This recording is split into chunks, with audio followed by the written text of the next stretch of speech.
اعوذ باللہ السمیع العلیم من الشیطان الرجیم بسم اللہ الرحمن الرحیم۔ السلام علیکم ورحمۃ اللہ وبرکاتہ۔ سورہ زمر کے دوسرے لیکچر کے ساتھ آپ کے سامنے چند آیات تلاوت کی جائیں گی اور ان چند آیات کا ترجمہ اور مختصر تشریح کی جائے گی۔ اللہ تعالی ہم سب کو قرآن سمجھ کر اس پر عمل کرنے کی توفیق عطا فرمائے۔ آج دوسرا سبق ہمارا سورہ زمر کا آیت نمبر 4 سے شروع ہوتا ہے، جس میں اللہ تعالیٰ نے ارشاد فرمایا، اعوذ باللہ من الشیطان الرجیم بسم اللہ الرحمن الرحیم۔ لو اراد اللہ ان یتخذ ولدا لاصطفیٰ مما یخلق ما یشاء۔ لو اراد اللہ، اگر اللہ تعالیٰ ارادہ فرماتا، ان یتخذ ولدا، کہ وہ کوئی اولاد بنا لیتا یا اولاد پیدا کرتا، لاصطفیٰ، تو ضرور چنتا، مما، اس میں سے، یخلق ما یشاء، جو اپنی مخلوق میں سے جسے چاہتا۔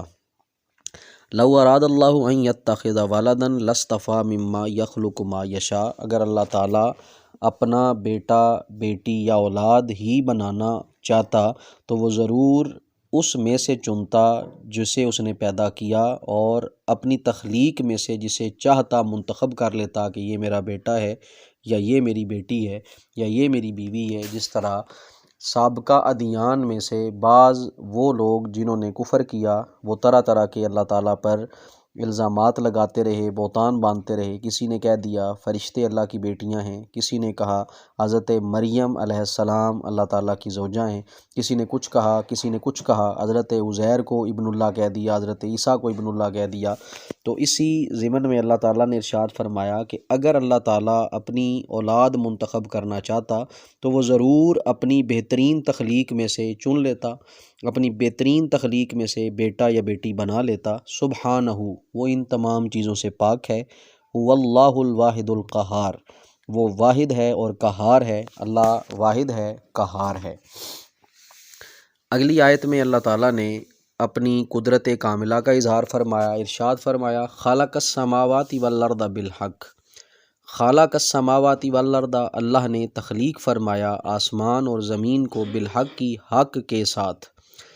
یکور اللیل علی النہار، یکور یہ کہتے ہیں کسی چیز کو لپیٹ لینا اور کسی چیز کے اوپر جو ہے وہ طے در طے چھا جانا، اسے یکور کہا جاتا ہے۔ کوارا یکور، یکور اللیل علی النہار، رات دن پر جو ہے اس نے جو ہے وہ لپیٹی، و یکور النہار علی اللیل، اور وہ لپیٹتا ہے دن کو رات کے اوپر، وسخر الشمس والقمر، اور اس نے مسخر کیا ہوا ہے سورج کو اور چاند کو، کل یجری لاجل مسمی، کل ان میں سے ہر ایک، خواہ وہ سورج ہو خواہ وہ چاند ہو، یجری وہ دوڑتا ہے، چلتا ہے، لاجل مسمی ایک مقررہ مدت تک، ایک خاص وقت تک کے لیے وہ چل رہا ہے یا چلتا رہے گا۔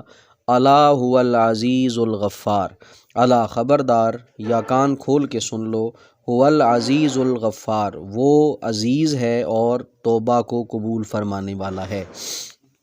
یہاں پر اللہ تعالیٰ نے اپنی تخلیق کا ذکر فرمایا خالق السماوات والارض بالحق، یعنی بغیر کسی چیز کی استعانت کے، بغیر کسی چیز کی مدد کے، بغیر کسی چیز کے جو ہے وہ انٹرفیئر ہونے کے، میں نے آسمان کو بھی بنا دیا، زمین کو بھی بنا دیا، دن کو رات سے لپیٹا، رات کو دن سے لپیٹا، سورج کو اور چاند دونوں کو مسخر کیا۔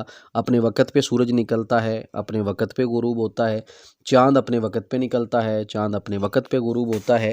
اور قرآن پاک کی اس آیت سے ایک بات واضح ہے، کل یجری لاجل مسمی، کہ ان میں سے ہر ایک ایک مقررہ مدت تک سفر کر رہا ہے۔ تو اکارڈنگ ٹو دا قرآنی کانسیپٹ، سورج بھی ساکن نہیں ہے، چاند بھی ساکن نہیں ہے، سورج بھی حرکت میں ہے، چاند بھی حرکت میں ہے، اور یہ کس طرف جا رہا ہے یہ اللہ تعالیٰ بہتر جانتا ہے، اور یہاں تک موجود ہے لاجل مسمی، ایک خاص مدت تک وہ اپنا یہ سفر جاری رکھے ہوئے ہے، اور جب یہ سفر ختم ہو جائے گا وہی اس کے لیے جو ہے وہ قیامت کا منظر ہوگا۔ آیت نمبر 6 میں ارشاد فرمایا، خلقکم من نفس واحدہ، خلقکم، اس نے پیدا کیا تم کو من نفس واحدہ ایک نفس سے یعنی حضرت آدم علیہ السلام سے، ثم جعل منہا زوجہا، ثم پھر جعل بنا دیا منہا ان سے زوجہا ان کی زوجہ کو، ان کی بیوی کو، یعنی حضرت مائی حوا کو۔ اللہ تعالیٰ نے حضرت آدم علیہ السلام کو تخلیق کیا اور حضرت آدم علیہ السلام ہی سے حضرت جو ہے وہ حوا کو تخلیق فرمایا۔ یہاں پر خالہ کا اور جعلہ میں بڑا ایک لطیف سا کمال نقطہ موجود ہے۔ خالہ کا یہ اللہ تعالیٰ کی قدرت اور اس کے ایک سلسلے کا جو ہے وہ پتہ بتاتا ہے، لیکن یہ جو جعلہ ہے یہ تمام تر قوانین سے ہٹ کے جب کوئی کام کیا جاتا ہے تو اس کے لیے جعلہ کا لفظ استعمال کیا جاتا ہے۔ حضرت آدم کو قانون کے تحت بنا دیا اور حضرت مائی حوا کو قانون سے ہٹ کر اور اپنے جو ہے وہ تمام تر جو ہے وہ انسان جس سوچ اور فکر کے ساتھ اس چیز کو دیکھتا ہے اس سے بالکل ہٹ کر یکسر بدل کر حضرت مائی حوا کو حضرت آدم علیہ السلام سے تخلیق کیا۔ وَأَنزَلَ لَكُم مِّنَ الْأَنْعَامِ ثَمَانِيَةَ أَزْوَاجٍ، وَأَنزَلَ لَكُم اور تمہارے لیے نازل کیا من الانعام چوپایوں میں سے ثمانیۃ ازواج 8 جوڑے، یعنی 8 جوڑوں والے جانور تمہیں زمین پر جو ہے وہ اتار کے دیے۔ اور یہ 8 جوڑے کون سے ہیں؟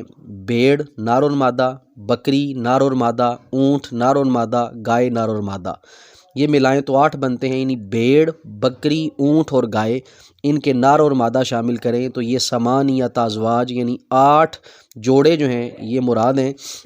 آگے ذکر کیا یخلقکم فی بطون امہاتکم خلقا من بعد خلق فی ظلمات ثلاث، یخلقکم وہ پیدا کرتا ہے تم کو، فی بطون امہاتکم تمہاری ماؤں کے بطنوں میں، خلقا من بعد خلق ایک تخلیق کے بعد دوسری تخلیق میں تمہیں وہ بدلتا رہتا ہے، یعنی تمہیں کبھی نطفہ بنایا، پھر نطفہ سے علقہ بنایا، علقہ سے مدغہ بنایا، پھر جو ہے وہ ہڈی بنایا، ہڈی کے اوپر گوشت چڑھایا، پھر اس کے اوپر بال لگائے اور ایک پوری تخلیق انسان کی جو ہے وہ معرض وجود میں آئی۔ تو یہ اللہ تعالیٰ نے ارشاد فرمایا کہ تمہیں ماں کے پیٹوں میں یا ماں کے بطون میں ایک بہترین تخلیق میں اور ایک مرحلہ وار تمہیں پیدا فرمایا، فی ظلمات ثلاث 3 اندھیروں میں۔ اور 3 اندھیروں سے مراد کیا ہے؟ ایک تو یہاں پر مراد لیا گیا جو مفسرین نے مراد لیا، بالخصوص علامہ ابن جوزی نے زاد المسیر میں مراد لیا، وہ یہ تھا کہ یہاں سے ایک ظلمت، ایک اندھیرے سے مراد والد کی صلب ہے، اور دوسرے سے مراد ظلمت و بطن المرأہ عورت کے بطن کی ظلمت، پھر اس کے جو ہے وہ رحم کی ظلمت۔ یہ 3 اندھیروں میں اللہ تعالیٰ نے انسان کو تخلیق فرمایا۔ یہ بھی کمال تصویر ہے کہ اللہ تعالیٰ نے اس تصویر کو 3 اندھیروں کے اندر جو ہے وہ تخلیق فرمایا، یہ اس کی قدرت کاملہ ہے۔ اس لیے فرمایا ذالکم اللہ ربکم لہ الملک، ذالکم یہی تمہارا، اللہ ربکم تمہارا رب ہے، لہ الملک اسی کے لیے ملک ہے، اسی کے لیے بادشاہت ہے، لا الہ الا ہوا کوئی معبود نہیں سوائے اس کے، فانا تصرفون تم کدھر کو جو ہے وہ بھاگتے ہو، تم کدھر کو جا رہے ہو، تم کس رستے پر چلنا چاہتے ہو، تم کس رستے پر چل رہے ہو حق کا راستہ چھوڑ کر۔ تو یہ آیات تھیں جو آج ہم نے سبق میں ملاحظہ کیں۔ تو قرآن پاک کو سمجھیں، غور کریں، اللہ تعالیٰ قرآن پاک کی برکات ہمیں نصیب فرمائے۔ السلام علیکم ورحمۃ اللہ وبرکاتہ، وآخر دعوانا ان الحمد للہ رب العالمین۔